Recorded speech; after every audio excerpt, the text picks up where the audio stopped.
Hey guys, welcome back to Ray's Create Cards. As promised, you are getting a bonus Saturday video.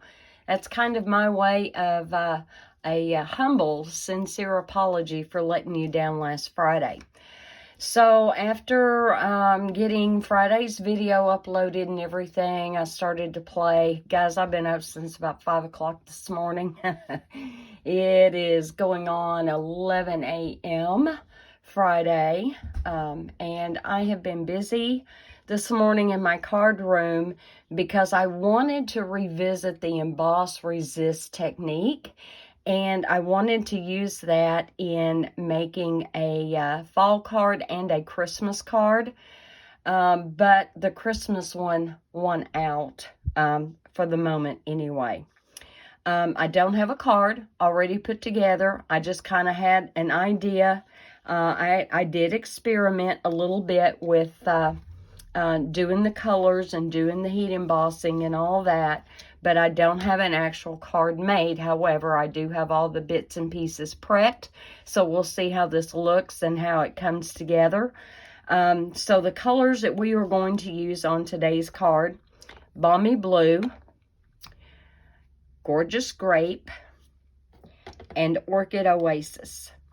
Now, the stamp set that I decided to use is the Christmas lights, specifically the very large snowflake and then the smaller snowflakes that you see here and here. So let's get started and let's kind of see how this comes together.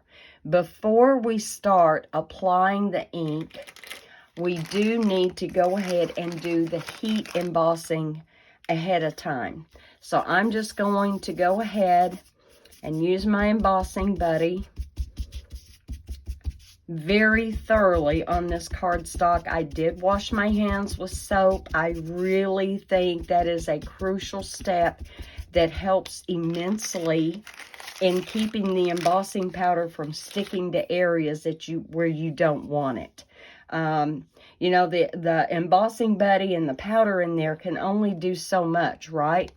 And my stuff is a little dirty because, like I said, I had been kind of playing with it this morning. And I thought, well, it makes no sense to go ahead and clean my card room and my work area if I'm just going to be messing it up again. Guys, I'm not a glutton for punishment. So, yeah, just bear with it. Now, this piece of basic white that I have here, I've cut it a little bit bigger than what we're actually going to end up needing. But I cut it 4.5 by 5.5, and then we're going to cut it down when all is said and done to 4 by 5.25, okay?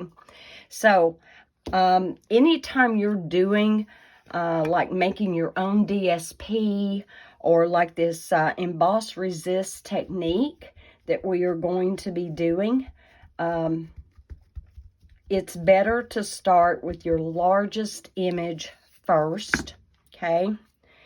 And so I'm taking the large one, and I'm probably going to put it down about 4 times on this piece, okay?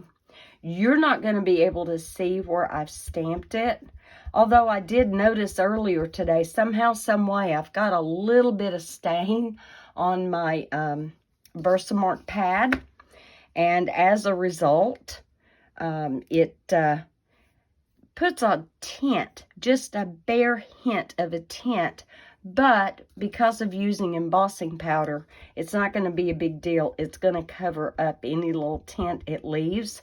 But note to self, I will be ordering another Versamark pad. Okay, I'll put this down.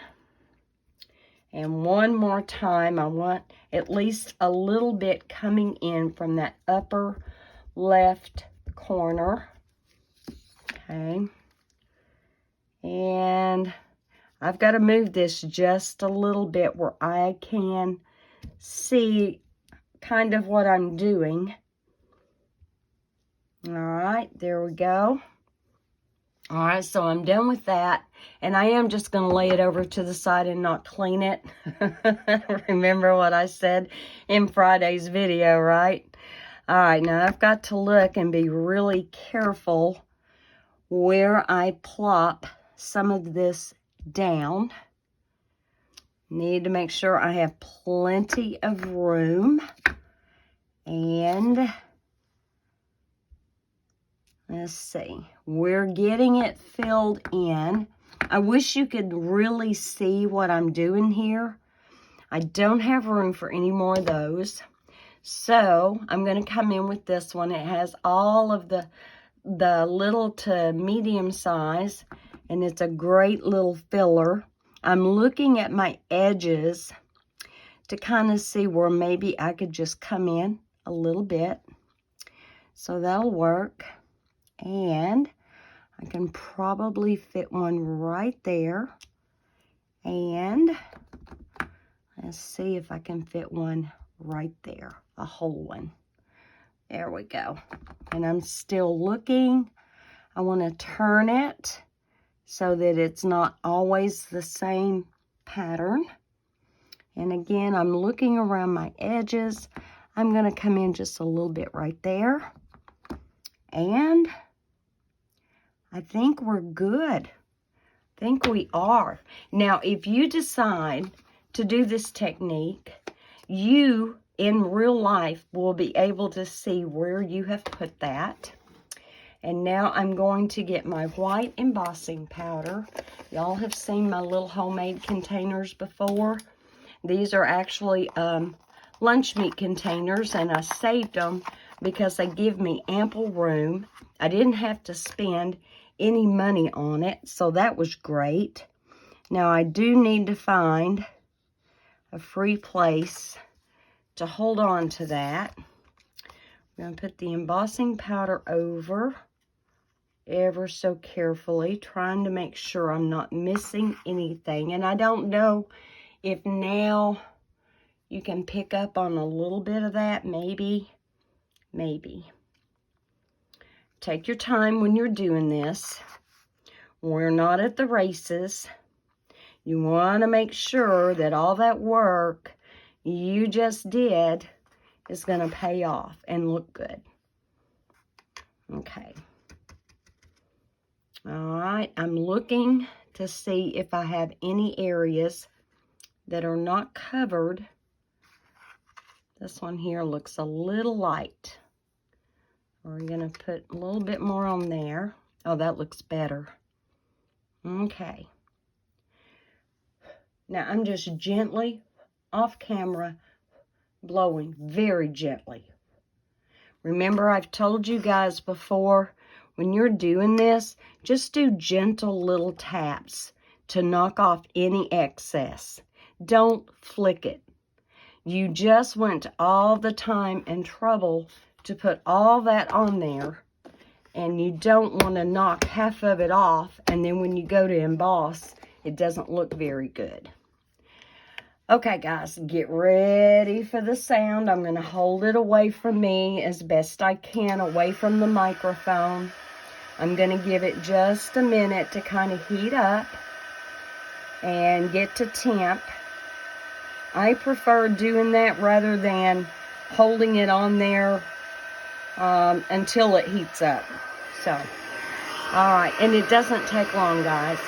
Now, in real life, as you're doing this powder, the fresh powder, is going to look fluffy and dull.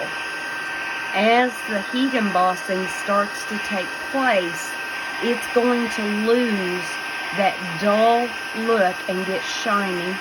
And I will try to show you here in just a minute. I'm going to do about half of it and leave half of it just for a second so I can maybe show you on camera how it looks different once it's been embossed. Let's kind of get half of this done. Okay. I don't know if you can tell, if you can pick up on the shine now where I've had the heat tool, and if you can pick up on how the other half of it is not shiny, it's still very powdery. So we're going to finish this, and then we will get to our ink blending.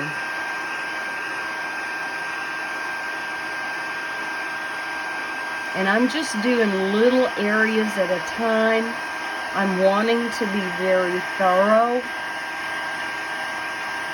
just to make sure I don't miss anything. Because any powder that does not melt, when I get ready to do the ink blending, it's going to smear it and it's going to ruin it. It's going to make such a huge mess.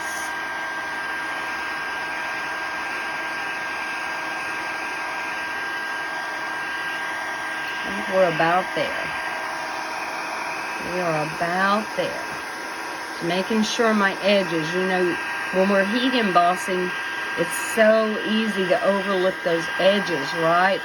Because we usually are focused on the main area. Alright, I'm going to turn that off. Thank goodness, right?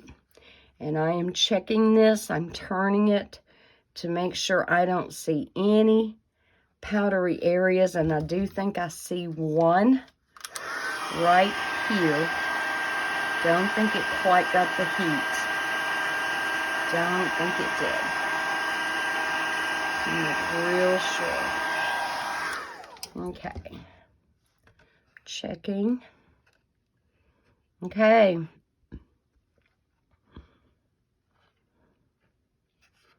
I see a little bit right here, and maybe the angle of the light. Nevertheless, I'm going to make real sure that I do have it all.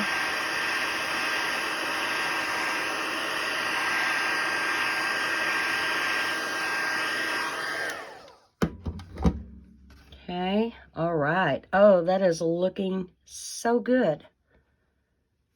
All right, I'm looking right here in this corner.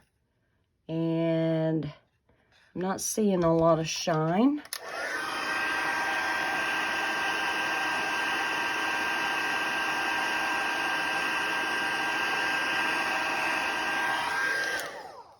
Now I see it shining. Now I do. All right, I think we might be okay. So I'm going to take off my tweezers, and I'm going to cool this down. Make sure it's good and set.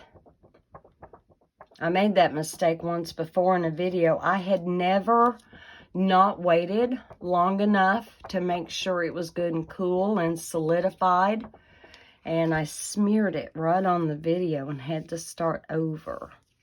Yeah, you can see I've already got the ink going. Yep, I was playing a little bit. All right, now I can feel, despite my best efforts, just a tiny, tiny bit of that embossing powder. All right, guys, let's get ready to reveal the pattern. So that is why it's called the Emboss Resist technique.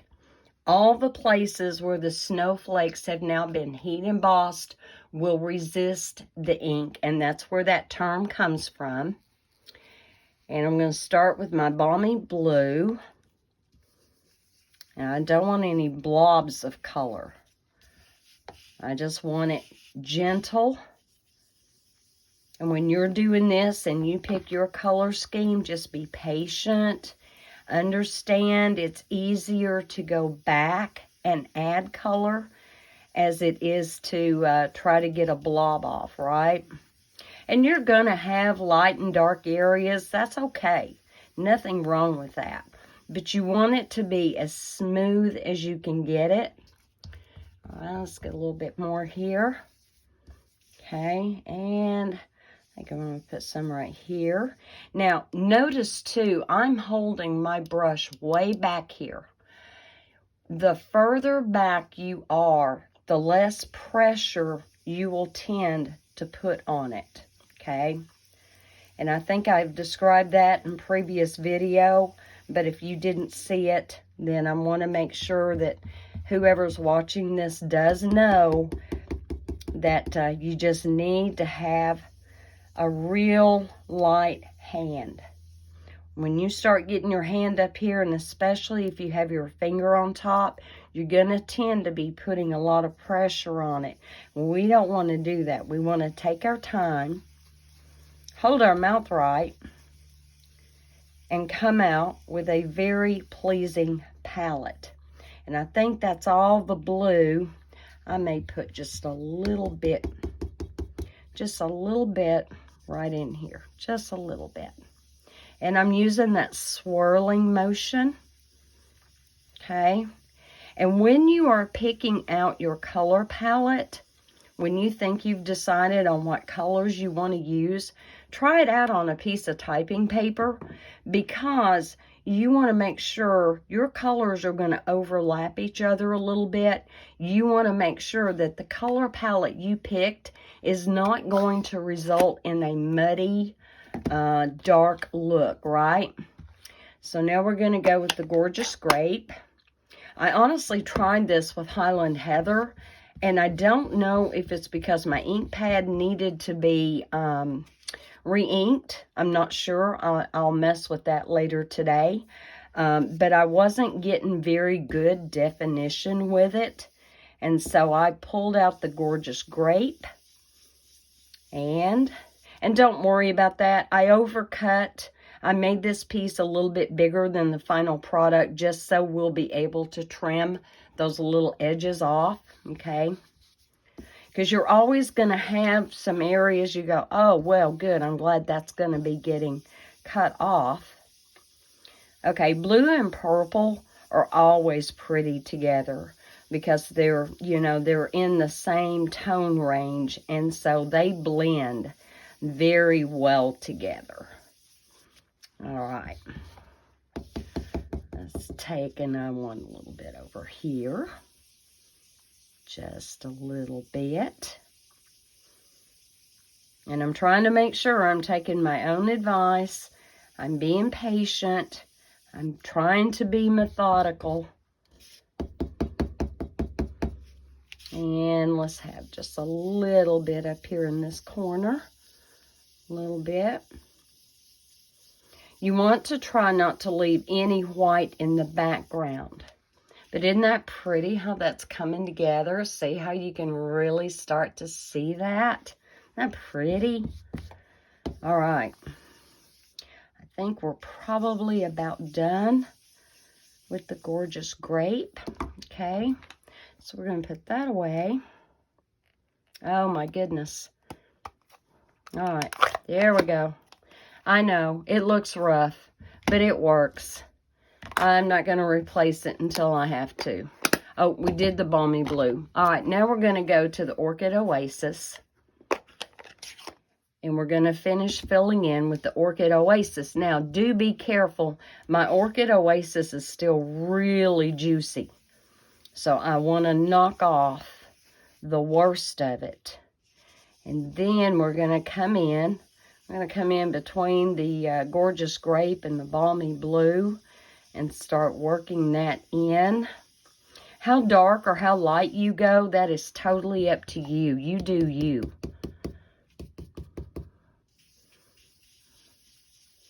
All right.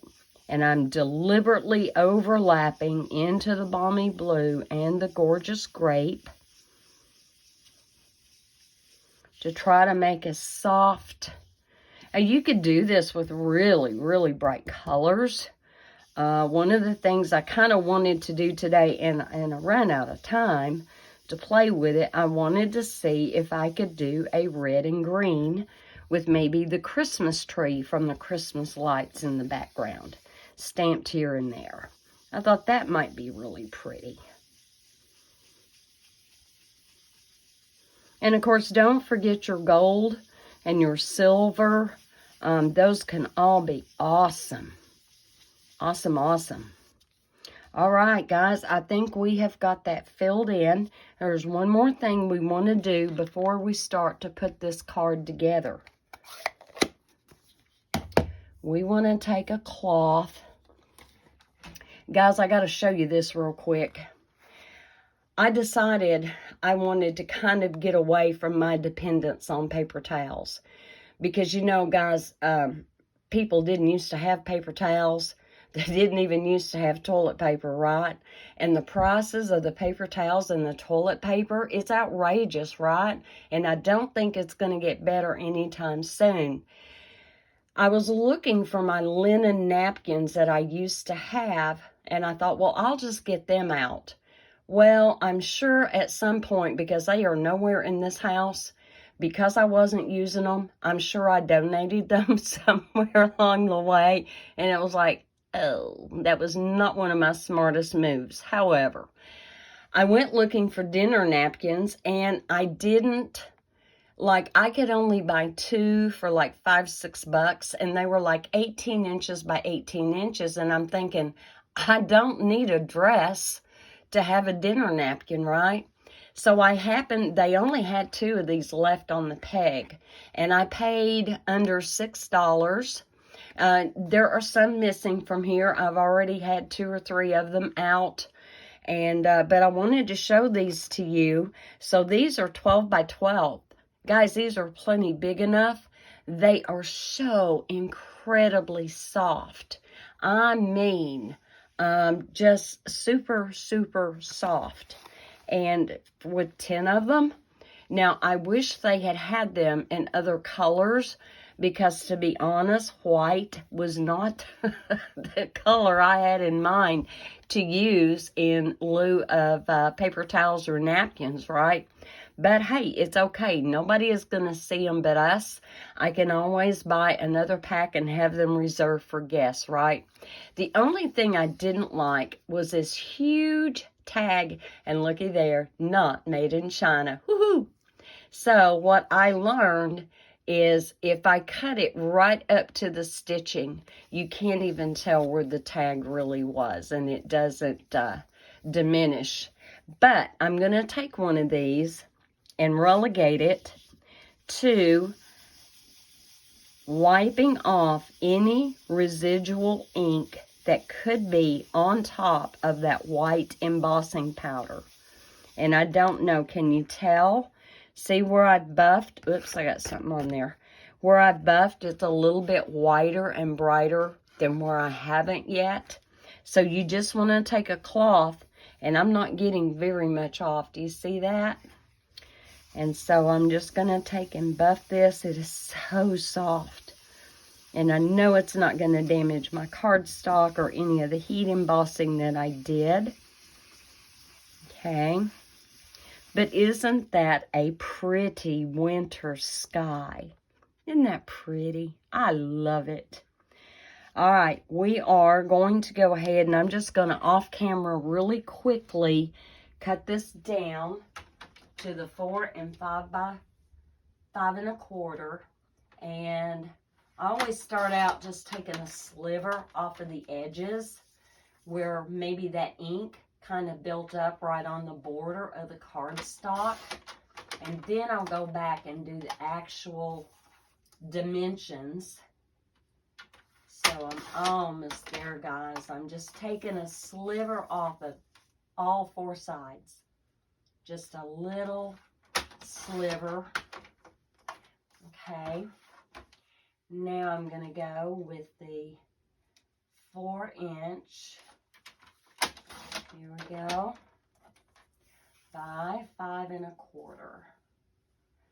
And you know, you can look at your design at this point, and if you see something that you're not real happy with, let that be what you sacrifice.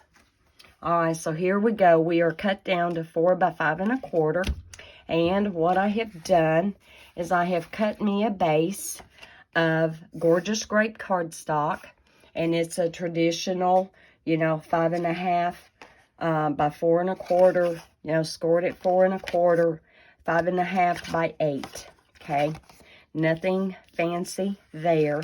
Now what I did do is I cut another piece of basic white, and I cut this at 4 1/8 by 5 3/8. Okay, so you're just going to have that skinny little border of gorgeous grape peeking out. And of course, if you wanted to reduce the size of this, say down to 3 3/4 by 5, then you could cut this piece at 4 by 5 1/4, and you would simply have more of that gorgeous grape coming out from behind. So whatever is pleasing to you, you've got leeway. You can absolutely redesign the sizes on your card. You can. Okay. Got that down. We're going to lay this down. There are no sentiments in that Christmas light set, which is fine. You know, occasionally we have beautiful stamp sets and dies that there's no sentiments to go with it. That's fine. Not a problem.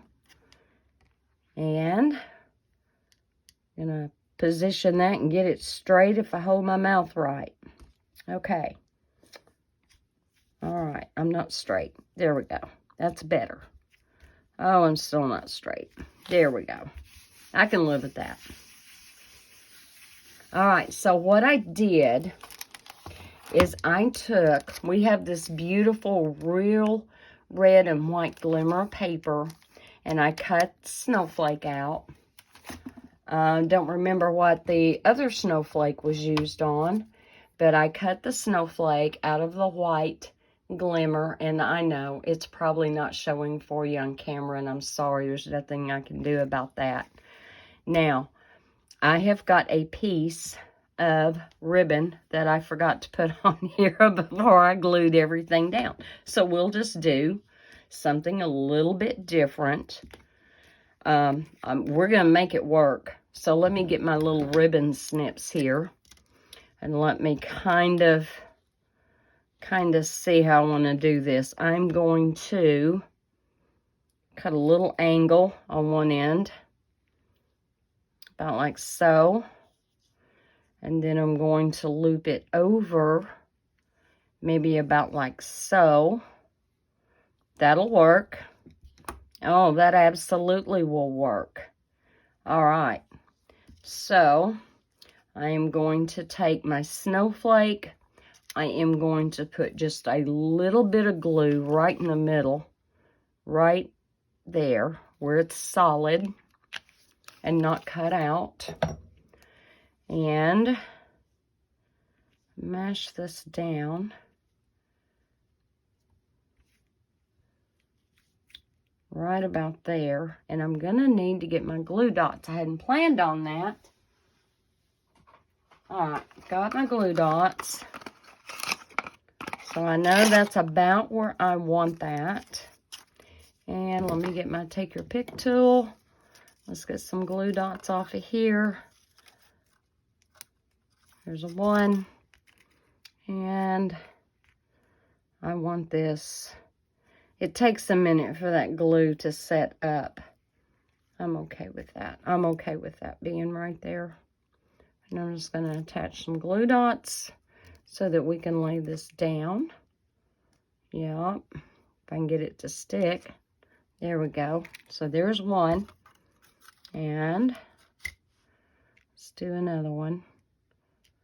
I want to make sure I stay away from the holes that are cut out in the Snowflake. So don't do like I did and forget to put the ribbon down. Oh my heavens. That's okay.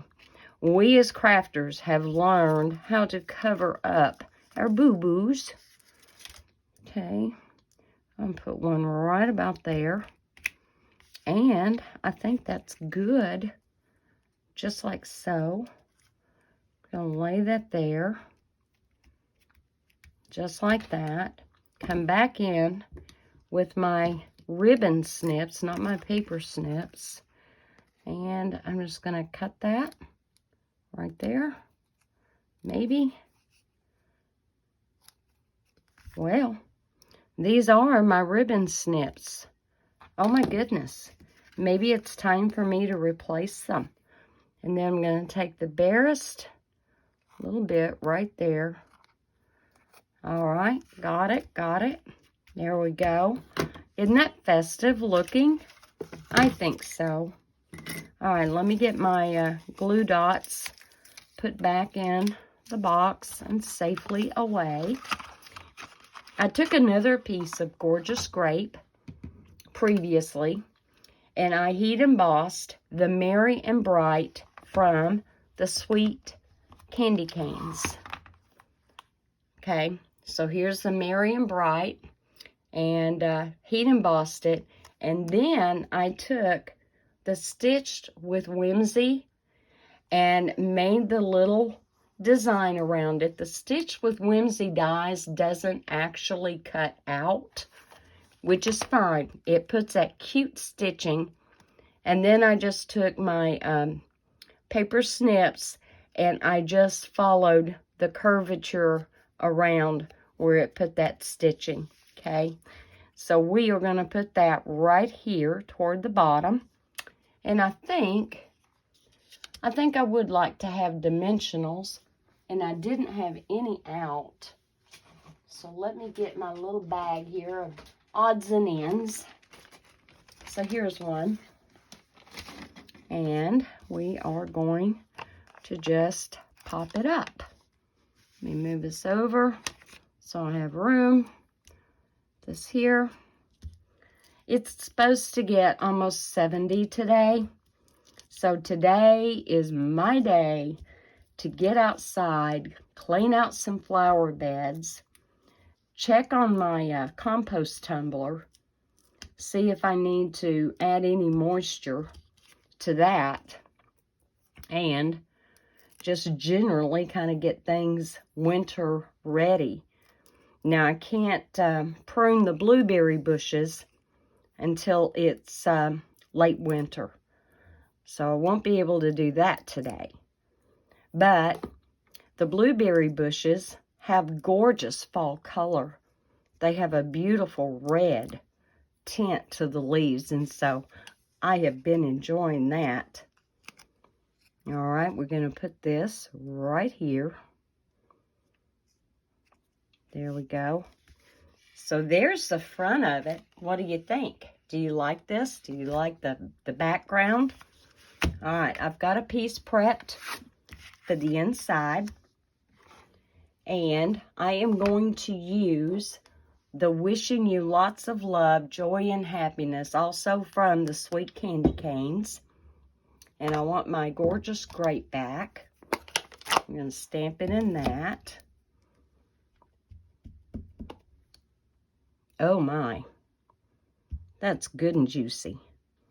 Got just a little bit more ink toward the bottom. Just stamp that off a little bit. Okay. Kind of get this straight. And I'm a traditionalist. Yes, you could stamp it in the middle. I tend to stamp toward the top.